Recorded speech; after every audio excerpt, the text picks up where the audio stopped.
तो भूगोलवेत्ताओं ने जब ग्लोब का निर्माण किया, उसके बाद उन्होंने ग्लोब पे कुछ रेखाएं खींची।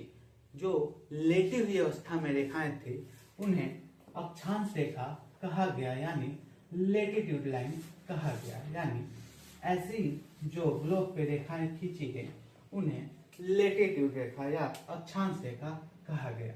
उसके बाद कुछ रेखाएं खड़ी अवस्था में खींची गई ग्लोब पे, जिन्हें देशांतर रेखा कहा गया।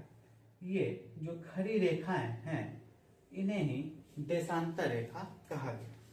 ठीक है, तो अब आइए हम महत्वपूर्ण अक्षांश रेखाओं पे थोड़ा चर्चा कर लेते हैं।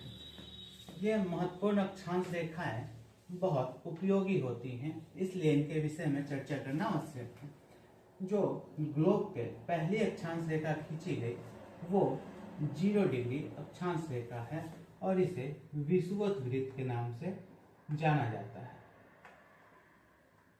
जो दूसरी महत्वपूर्ण अक्षांश रेखा है वो 23.5 डिग्री उत्तरी अक्षांश रेखा है, जिसे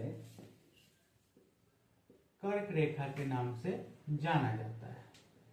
जो तीसरी महत्वपूर्ण अक्षांश रेखा है वो है 23.5 डिग्री दक्षिणी अक्षांश रेखा, जिसे मकर रेखा के नाम से जाना जाता है। जो चौथी महत्वपूर्ण अक्षांश रेखा है वो है 66.5 डिग्री उत्तरी अक्षांश रेखा, जिसे हम उत्तर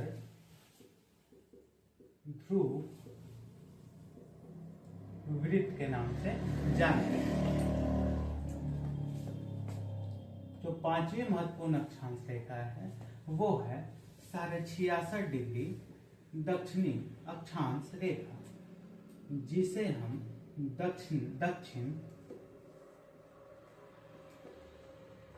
दक्षिण ध्रुव वृत्त के नाम से जानते हैं।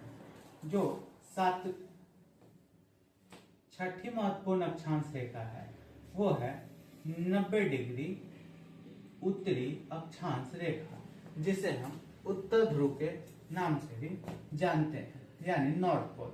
और जो आखिरी अक्षांश रेखा है महत्वपूर्ण वो है 90 डिग्री दक्षिणी अक्षांश रेखा, जिसे हम दक्षिण ध्रुव या साउथ पोल के नाम से भी जानते हैं।